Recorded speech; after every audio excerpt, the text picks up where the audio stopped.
Good morning and welcome to Bongino Report Early Edition. And you guys know that when I have guests, I always say, I have a special guest today. This time it is actually the most special guest that we could possibly have on this show because it is Dan Bongino himself joining the Early Edition. Wow, this better be a really good interview. Well, the audience is going to be really. You know what? That was quite an intro. Anytime you come on, Dan, and it's like you show up on the side of the screen at the end of my show every once in a while, they flip out. Well, it was weird, right? Because we were in this small studio. There's nowhere to go. So you have to like genuflect and you got to move over and I got to steal the mic from you. Yeah. It just didn't work. Now we're in this big studio. So look at this. I'm just learning this now. So that's my camera. We got the two shot. Evita's got her camera over here. We only had two cameras in the other studio, and one of them was at this awkward angle. So this has worked out perfect. I'm glad we're still working on your set. Evita's set's right over there. We're tinkering with the lighting over there. But you like it so far, getting out of the... My favorite part is this side shot. Can you guys see the flag here? Yeah, you can kind of see it. It is so cool, and especially in my shot, it's amazing. And this is what's so amazing about this, Dan, is we started this out, and we were literally in a closet in your house, and now we're in this incredible studio. The team is growing. The company is growing. We now have Haley's show, and by the way, Haley's show is amazing. It's at 6 p.m., same as my show. It's on Bongino Report. You guys can get it. 6 p.m. Eastern time. It is so cool to be growing like this. Did you envision this when you started the podcast like 5-6 years ago? You know, I guess the stock company, iPhoto answer you can buy offline is, no, I didn't see it. And I think, but no, I mean, I did. If I didn't have a vision, I wouldn't have done it. Now, did I know it was going to turn into, what I hope to be an alternative to linear cable, like all-day programming, which is eventually my goal? No, but I felt like I had a calling. I've failed at a lot in life. I ran for office, it didn't work out. But that's where the podcast came from. I think, as I wrote in that last book, it's your failures shouldn't define you. And there were things I didn't get into medical school, so I went to business school. So after I lost this run for office, I was reading this article about podcasting, how kids weren't, this is in 2014, I'm reading this article, how young people, I shouldn't say kids, who were driving weren't listening to car radio anymore, that they were listening to Bluetooth. And they said podcasting will be the future. And of course, it was named after the iPod. That's where podcast comes from. And I thought I should start one of those. And I kind of knew within the first couple of weeks, I said, this is interesting. Like, you can talk and you can talk about whatever you want. And we didn't have a sponsor for about 3-4 years, but I knew the show was gonna be good. I knew it because I knew God had called me for something different, despite falling down a couple of times. But did I expect it was going to turn into this and your show blowing up? I mean, I sent you that thing at show prep this morning. Did you see that? You were a top 50 live stream yesterday on Bongino Report. Did I expect this to happen? No. So it's kind of a yes or no answer. Yeah, I mean, it's incredible what's happened. And you're having a major transition right now. You built this whole studio. We're starting something, and yet you're taking a step back. You're going to go and serve, which you've done before. But it's pretty hard to serve when you have all of this that you've built now suddenly coming to fruition in front of you, and you're like, I'm going to make that sacrifice. And something that you said to me that's really always had an impact. Well, you didn't say it to me. You said it to the world, but it still had an impact on me. You were being interviewed by Tucker Carlson, and you were talking about suffering. And you said, your job in life isn't to be happy all the time. Like, you shouldn't always be pursuing just happiness, that we have a reward system that's different than that. Can you expand on that? And like, how does that, apply to what you're doing right now? Well, I know you and I share a common belief in the Lord and Savior, Jesus Christ. If you believe in Jesus and you're missing the meaning of suffering, you really miss the meaning. Like, Jesus didn't have to sit there and have nails driven into his wrists, and I mean, he certainly didn't have to. He's God. He could say, you know what, I'm not doing this today. I don't feel like it. He's God. He's omnipotent. He's omniscient. So there was a lesson there, and there's a book, The Natural. There's a movie too, but I've quoted it often. My audience probably heard it before. Bernard Malamud. It's about baseball, but the book's actually really good. So is a movie, but in the book, there's the line, that we all live two lives: the one we learn from, and the one we live after that, and that the real path to happiness is through suffering. And that's what I was trying to explain in that Tucker interview. I remember that answer well. Yeah. It's that you have I hate stupid cliches like, oh, don't worry, be happy, like the Bobby McFerrin song. Me like, too. No, Yeah. worry. And don't always be happy. Because I can be happy. There's crack. Well, that makes you happy for 15 minutes. It does. Look, Yeah. I mean, you can look at the dopamine. People love it. People throw their whole lives away. You have alcohol. People can't stop drinking. You have people out there who smoke and nicotine. Hey, it's going to kill you, but it makes me happy. So don't worry, be happy. No, don't be happy. The irony is you will be happy. You will be happiest when you say, don't worry, suffer. Yeah. When you choose deliberate suffering, working extra hours, putting in hours in the morning in the gym, even silly things. Like I talk about the cold plunge and people may laugh, but you know what? Jumping in 45-degree water in the morning really sucks at 5:30 in the morning. But you know what? It's good for my body and I need it. So I do it. And it sucks.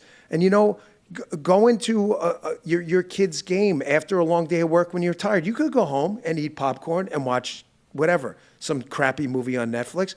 But that's not being a dad. That's being a loser. So yeah, you happy watching your Netflix like a fat ass eating your popcorn? Yeah, you're happy. I mean, you guys know. You think your dad was happy commuting from Wisconsin? That's not a one-way flight. That's not an easy flight. He was a congressman for multiple terms. You think that was like happy joy time? I mean, dealing with a lot of these people in D.C. And I think the lesson is, and I'm sorry, but I'll wrap it up here, is if you seek suffering, you'll be the happiest. You'll be the happiest. If you seek happiness, you're going to suffer. That is the greatest irony of life. Jesus taught us the lesson in the Bible. And even if you're not a Christian, even if you're not, I love Jesus, and that's my religion. May not be yours. But you look at the world's great religions, which millions of people follow, every single one of them has the same lesson. You have got to suffer to reach salvation. You're never going to reach salvation seeking happiness all the time. It's an embarrassingly bad approach to life. And that's why when that call came in for this, just like when it came in for your dad, who had a great job up at Fox, I know, I talk to your dad all the time. We're good friends. Mm-hmm. The answer was yes. There's not even a second thought. Yeah. Do it.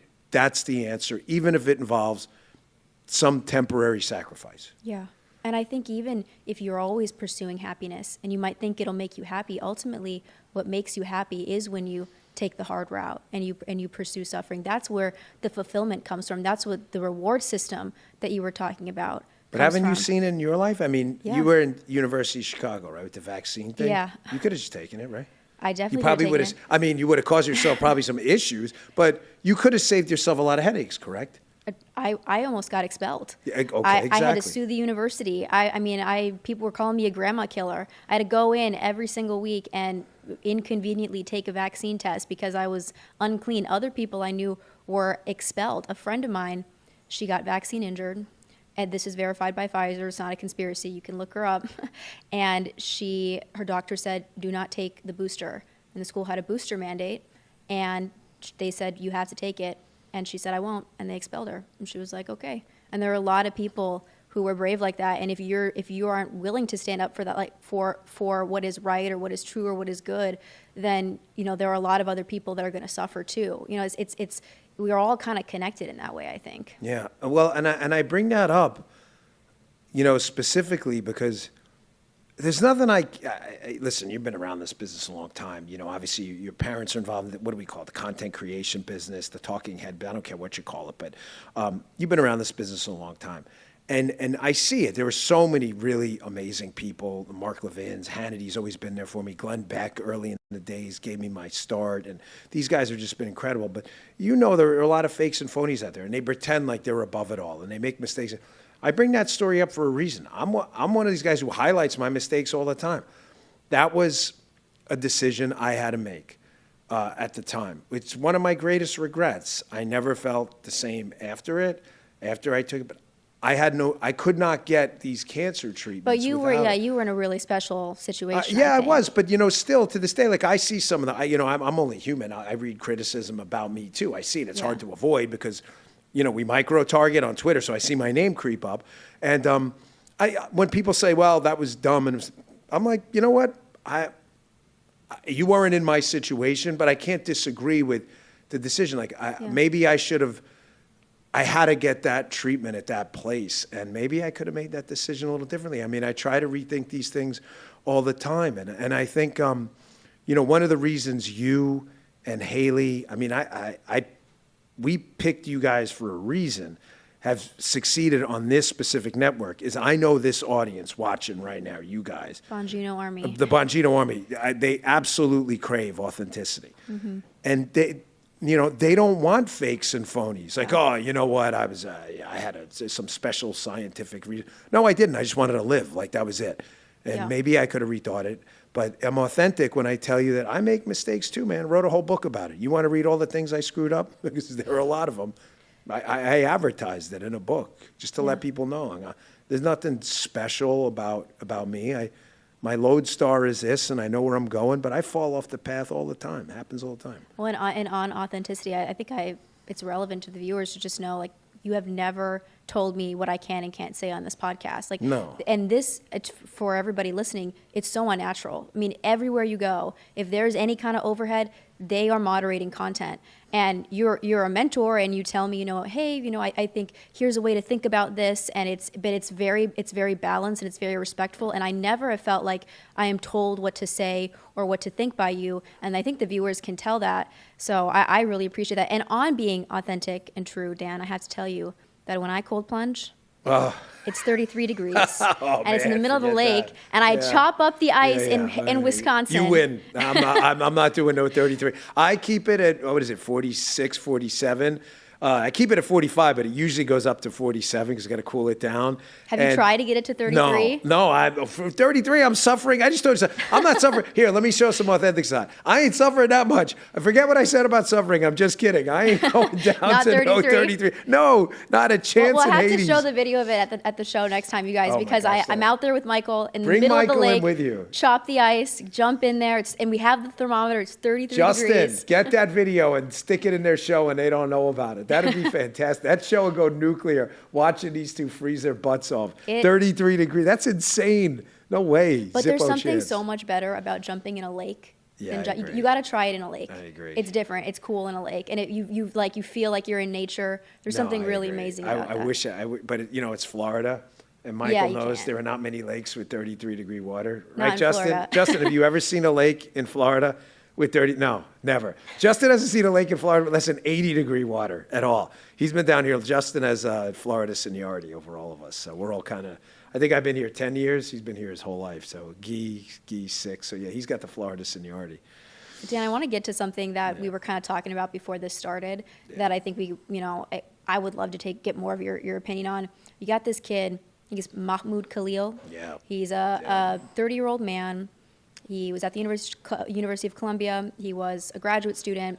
He's now been detained by ICE because he is accused of being a Hamas sympathizer. He's also accused of anti-Semitism by the DHS. It's a little unclear exactly what they are going to charge him with and on what grounds he's going to be deported. But to be clear, federal law does say that if you are a terrorist or a terrorist sympathizer, you don't have a right to be in this country. But I want to get your take on this because you were telling me you were thinking about it really deeply. Yeah. Listen, this is one of those topics on a political talk radio show that's there's something for everyone. I don't mean that in a qualitatively good way. I just mean that if you really want to do a talk show, you don't avoid topics like this. Mm-hmm. If you want to be one of these kind of wuss guys who doesn't want to offend anyone, you avoid a topic because you're like, there's nothing I'm going to say it's going to make everyone happy. Yeah. I don't care. I'm honestly not here to make people happy. I'm here to make them interested and feel like, wow, that this isn't as simple as I thought. So with the Khalil case, you have this weird situation where he is not a U.S. citizen, but is an LPR, legal permanent resident via green card. He has a wife here, and the wife happens to be 8 months pregnant. I am obviously an anti-Hamas activist. We can go. Most anti-Hamas man I've ever met. Yes, I am. He wins the award. Thank you. If there's an anti-Hamas, I don't like terrorists award, then that would be an honor of a lifetime to accept it. And but here's the thing. Okay, so let's go with angle number one. Some people have said it's a free speech case. if anyone's going to lecture me on free speech after what I've been through I'm not even going to bore you guys with the details. The amount of suffering my wife and I have taken on defending people who say things I don't like. There are people on a platform I've invested in who go on the platform and insult me all the time. One guy threatened me on the platform. We have never, ever, ever, ever considered like, oh, well, he needs to go. It's not about me. It's about his ability to speak out, even when it hurts actually or could hurt. I said, leave it. We're not touching anything. And, we're not doing anything with it. So the free speech bona fides are there. But it's not a simple free speech question because it's not black or white. There's a lot of on the margin here. Does this involve conduct and actions as well? Because that's different. I can say all I want. I don't like Israel. I don't like Benjamin. I'm not saying that's obviously not my opinion, but I don't like Netanyahu. I hate the Israeli government. Israel has no right to exist in that territory. They haven't been there. That's historical Palestine. You can have all the opinions you want. From the river to the sea. From the river to sea. I mean, if you don't say the magic words and threaten someone's life, which would apply to a U.S. citizen too, that is protected speech, period. And it should be defended, even if you don't agree with it. The question is, the fact that it involves some degree of conduct on the university, private property, and elsewhere, and that some of the conduct there's not necessarily a direct link, but may involve the support of terrorism. Is it a conduct issue or a speech issue? This is one of those talk topics where, Evita, I don't have an easy answer yet, and I've applied, I hate to throw it out there, but the Bongino rule, where I want to see what comes out in this due process hearing. But second, this is where it gets complicated. If this is a U.S. citizen, it's a little bit more of a black and white case. It isn't. It is someone who is not a United States citizen. They have rights on U.S. soil as a legal permanent resident, here on a green card. There's no question. But then you say, well, okay, well, he needs to go. Get him. Maybe, but maybe not. We haven't had the due process yet either. He's getting it, which is good. But this is one of those things. I encourage everyone, regardless of where you stand on the Israel-Palestine, Israel-Arab world issue, and the entire issue of the Middle East, I just encourage everyone to be deliberate, wait for the facts, don't get emotional. I know it's hard because this involves terrorism, life or death. Believe me, there's no more serious topic. But I encourage everyone to just think like an investigator and a spreadsheet. Let the facts develop. And in this due process hearing, if the government can show that there was some material support for terrorism, I don't care if you're a U.S. citizen or not, you've committed a crime. And I don't care if that's a white supremacist, a Nazi, an Islamic radical. It doesn't matter. You cannot financially or physically support and take actions to support a group that commits to killing people in the name of terror. You just can't do it. It's a crime. It doesn't matter who you are. And I'm a little even more radical than that, Dan. I'll say even if it's not under federal law, I just think the government should be able to deport anyone on any, on any grounds who's not a U.S. citizen. You have the right not to get killed or raped in this country if you're not a U.S. citizen, or you have, human rights. But the only people that have a right to be here are U.S. citizens. Right. Like, you don't have a right to be here if you're not a citizen. I don't know why people seem to be confused about that issue. The other thing that I'm going to say, though, Dan, is there have been some laws that have been introduced, and in some cases even passed on the state and on the federal level introduced to criminalize anti-Semitism. And my fear with this issue is that there is perhaps a precedent being set that it's against the law to be an anti-Semite because we have seen that actually proposed at the state and federal level. And I hate anti-Semites. I'm not an anti-Semite, but do I think that that is a very clear speech issue? I do. And that's where I'm kind of taking a pause and saying, are we sure we want to take a step in that precedent, even if it's a non-citizen? Well, that's a very fair and adult question that, again, it's one of these things I think people always reflexively jump to an answer because that behavior is so repulsive that the reflexive answer is, well, we need to ban it. And the question then becomes, well, who gets to say what that is, okay? Yeah. Take the anti-Semitism component out of it, because it elicits so many emotional responses you can't ever get to the spreadsheet. Yeah. Say something to somebody who says, homophobia, even. Yeah, I say someone who comes out and says, I don't like people who are X, some group, whatever it may be, an LGBTQIA. I don't. Who gets to say, in other words, what's considered, say, anti-Semitic or anti-gay or anti? Once you start opening up this gray area, then you get to the disinformation paradox, where two different people see two different things, and both of them can't be right. In other words, you get to like the COVID issue, where going back to the vaccine, where someone says, well, the vaccine's ineffective, and the government says, well, that's disinformation. And then, well, what's ineffective mean? Someone may say, ineffective how? Show me a study. Well, I'm going to show you a study that says it doesn't prevent people from contracting COVID from someone else. Well, that person's probably correct if you look at the science. So, or masks. Like, who gets to say what disinformation is? And this is why I'm such a free speech absolutist, and why I don't reflexively answer these questions about people without getting the data in. If it's conduct, if it's in violation of the law, or a threat. I mean, it was a national security threat. Get rid of it. Yeah, or anyone else. I don't care who it is. I'm not suggesting he said this, but it could be Paula. If someone comes out tomorrow and says, I want to kill this person, that's a crime. You're directly, immediately inciting violence. And if there's an immediacy component to it, that's different.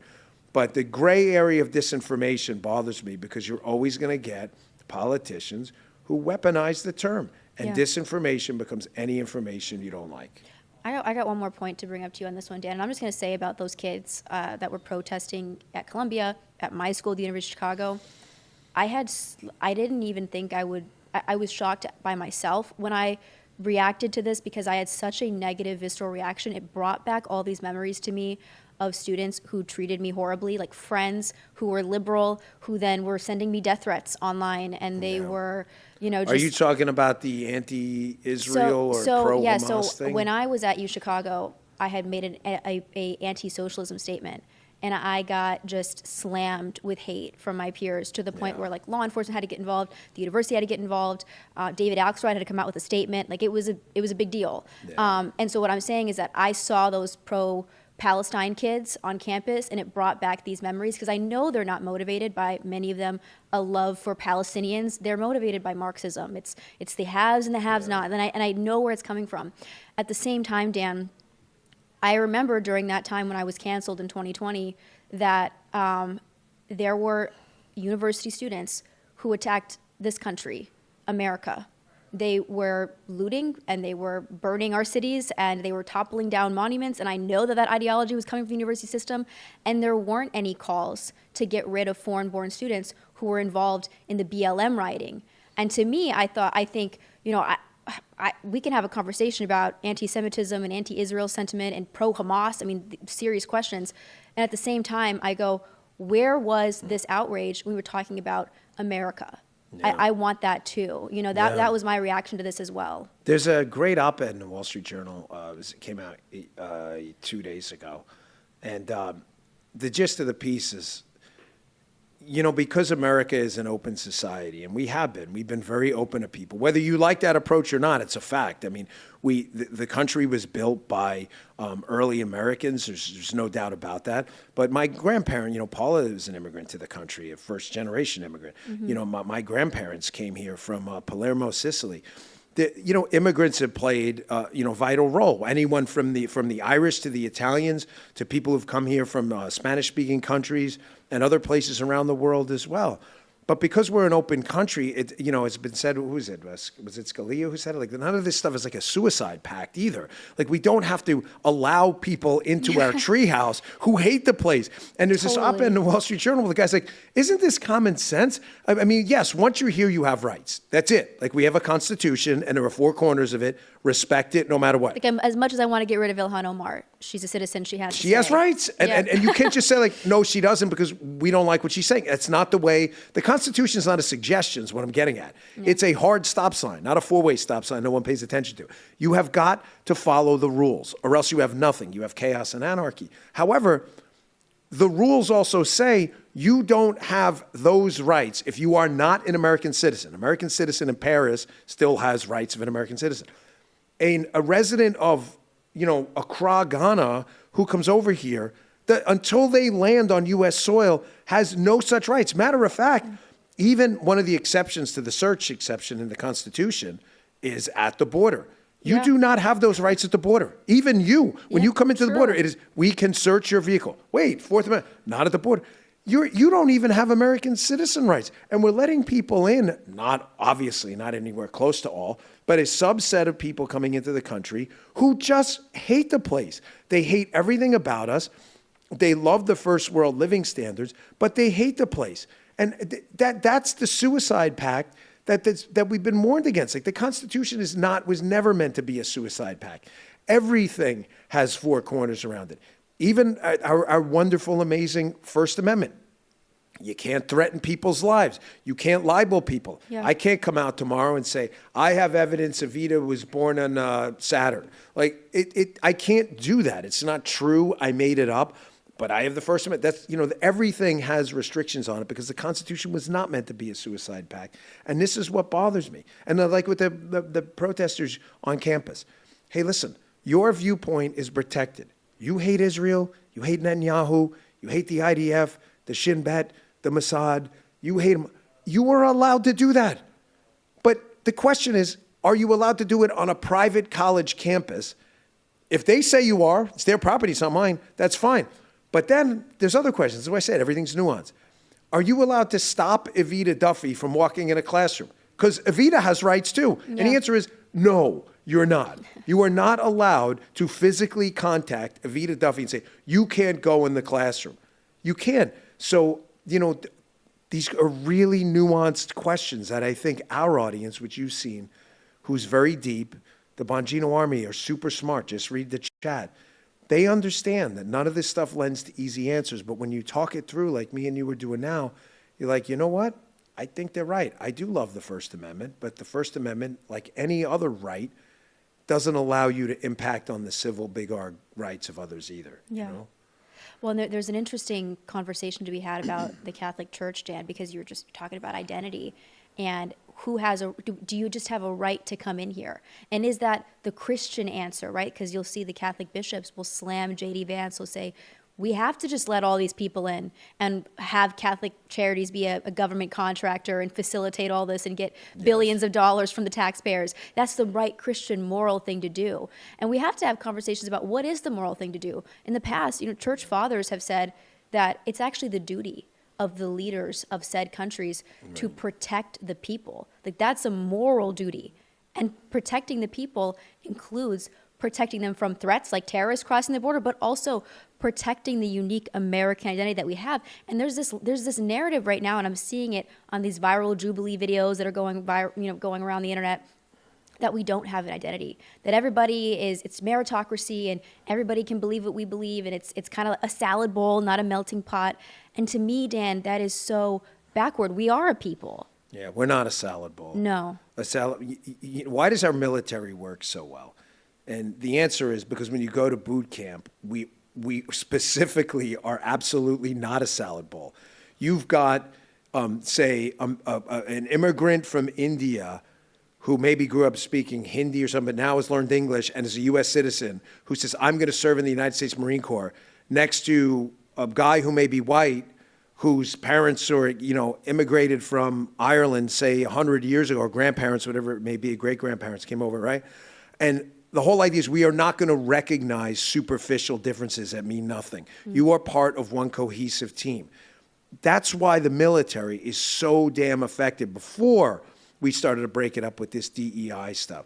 So I find that, ridiculously, patently offensive. And I think that's why the woke left and the DEI people want you to focus relentlessly on all of our differences. But just to get to your question about the Catholic Church, because I'm part of it, I love it, I worship there. You and I feel the same way about Jesus and faith. You don't have Jesus and faith, you're just in a dark forest. I mean, or you just are. I mean, you're sitting around looking for answers to the answer's right in front of you. It's right there. But God gave us a world of scarce resources. There is a world without scarce resources. It's the second creation, which we call heaven in the Catholic faith. There's no scarce resources there. This is the test, okay? You're buying your movie ticket into the second creation. And through that, God gave you a complex problem to solve. The first problem we already discussed, so this was kind of an unintentional segue, but is suffering. How do you navigate the balance? 'Cause God doesn't want you to suffer all the time. He wants you to enjoy happiness, but he doesn't want you to live your life in the pure pursuit of happiness. I don't care what anyone tells you. Yeah. There's going to be suffering. But secondly, he gave you a world of scarce resources where there are no easy answers. So anyone telling you, well, the Catholic faith, we have to take care of everyone all the time. Really? Resources are scarce. At the expense of my own kids? So just to be clear, you're telling me that those closest to me with my DNA, who I would do anything for, I would kill for in a second. If I had to, I would. You're telling me, right, that I should. He would. right, in a second, that I should forfeit the resources I've accumulated. I'm not talking about charity. I mean, we give and do. I'm not talking about that. I mean, you're saying that as a country, because not everybody's been blessed as much as they have. But some people are really struggling. You should forfeit those resources away for your nuclear family to take care of someone you have no idea. And you're saying God said to do that? God said be charitable. Absolutely be kind, be nice to everyone. If you have extra resources, donate them, give them away. Give them away in responsible ways.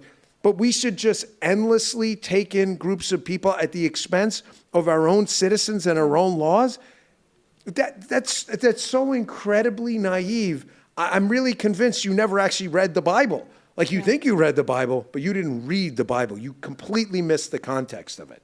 How backward is it that there are people in this country who their priorities are things that are on the other side of the world? I mean, that's what I think about when I see these pro-Palestine kids. I'm like, there are people dying of fentanyl in this country. Right. There are people, not just a few either. Veterans who are homeless in this country, and your priority is apparently Palestinians. And it doesn't mean that you can't genuinely be concerned about the Palestinian lives on the other side of the world, or any life on the other side of the world. But it's just natural that your priority be your family, your community, your country.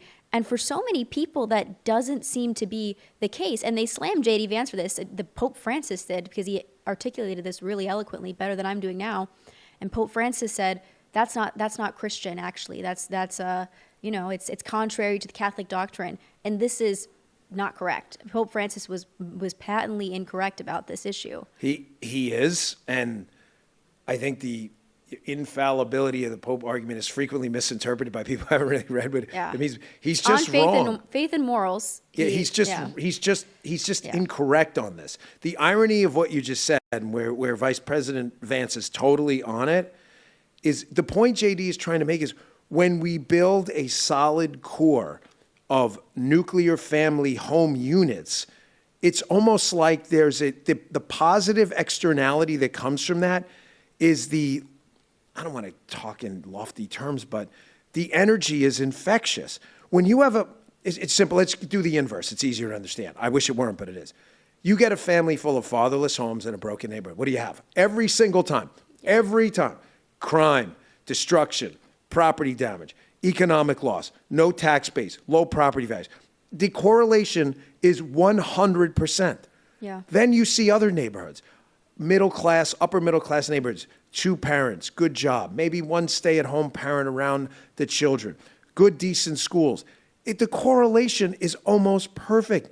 So the irony is when you take care of what's closest to you, like them or not, Jordan Peterson says all the time, just make your own bed. Yeah. Make your own bed first. When you make your own bed, the whole house looks better. But when everybody's focused on everyone else's room, no one's focused on their own, and the whole house is a hole. It's a mess. So that's just a completely ridiculous approach. I could not disagree with Pope Francis more on that. Take care of family first. Make your bed. Then you know what? When everything's good at home, you have extra resources, community, local. Mm-hmm. Then when you have some extra resources, maybe find a group, I don't know, like Folds of Honor I like. They take care of our military, people who lost their parents and take care of scholarships. But then you branch out. It's the principle of subsidiarity, which is a religious faith-based principle, but applies to economics and government too. The closest impact you can ever make are the people closest to you. As you start to think about other things and get away from local, the irony is you destroy the other things and the local. It's so true, Dan. And I'm getting the producers behind the scenes telling me to wrap it up. But I got to Really? Look at this guy. It's like, cut. He's like, they're get telling out me of we're there. done. Yeah. But even Dan, Jim's like, we got producer Jim here too. He's kind of laughing in the background. Producer Jim would never cut us Yeah, off. no, That's he just wouldn't. a He Guy just and let us Michael go. thing. Yeah, But Dan, I got to ask you just Yes. really quickly, fast pitch. Yeah. Tell everybody what Silverlock is all about. Silverlock, so that is the new media company going forward. And luckily, Paula's been so deeply involved in the business for years that it's kind of a natural segue. But the idea of Silverlock is to build a credible, long-term alternative to pay models. I want a free service available on Rumble, which is free. I mean, premium is an option, of course, but you don't have to. And I want people to be able to have programming all day. You were the first. This Yeah. was an experiment that could have gone awry. I knew it wouldn't. I knew it. I saw you and I was like, that we need to grab her. She's fantastic. But you've been a huge success, a major launch. We just brought in Haley, Vince, and eventually by the time Silverlock is done, Paula has this vision now of building out more talent and giving people just an all-day alternative, so that you don't have to pay. You know, it's a tough place. You can pay for the convenience of not getting all those ads and stuff on premium, but that's kind of the vision of Silverlock. And what's going to be so amazing about it is because I told you guys I have nobody telling me what I can and can't say. We never this will. This is going to be something where it is authentic voices. You are going to hear the truth from that person without oversight from some corporate somebody saying this is what you got to say and this is what you got to do, and that's what makes it so unique from the corporate media for sure. Oh, well, yeah. I mean, we'll never. And you and I have chatted frequently about Yeah. because I just haven't done this for a long time. I feel like sometimes there's a better way to make an argument, and the only reason I say that is because I've screwed it up. I mean, after 10 years, there's not a single topic out there I think I haven't discussed. Yeah. And there are sometimes I say to myself, I wish I would have said that differently, Yeah. you know? Not because I believe differently. I just think I could have been more persuasive in the argument. But whatever your arguments are, I mean, you know, you and I don't agree on everything. I'm like, you knock them dead. And just like people complain about, my show sometimes. I don't like what you said about that. I get people go, Dan, you and Evita don't think the same way about X issue. Well, that's the point. That's What do you okay. think I want? I don't want a clone. I wasn't looking for Dolly the sheep. I was looking for someone who's a powerful, and I wanted a younger voice. I mean, I'm 50. It's important that it's tautological to say the young people are the next generation. Yeah. They just are. It's a math problem. I don't know what it's like to be 20. I'm 50. I knew what it was like to be 20, 30 years ago. So that's why we brought you and Haley on, and some of the other talent will be, have different perspectives as well. But that's the long-term vision. Well, I am so unbelievably grateful for the confidence that you've had in me, the opportunity that you've given me here. I'm so happy where I'm at. So I just want you to know that. And for all of you guys listening, I hope you enjoyed this episode. Again, the producers are back there. They're like, you have to wrap it up. So we're gonna wrap it up. But